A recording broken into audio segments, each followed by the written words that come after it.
So, nandito po tayo guys sa Panalipan Church. Yung kanilang church guys, tingnan niyo.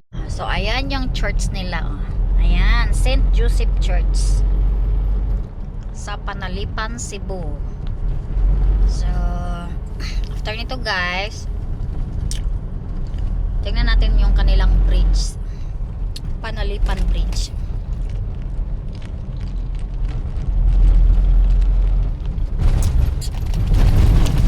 Tapos marami po silang beaches dito guys. Merong ano ba to? Creloma Beach, tapos Bay, Bercity Bay 47 Resort. Wow, Bercity Bay. Ayan o, Bercity Bay Resort.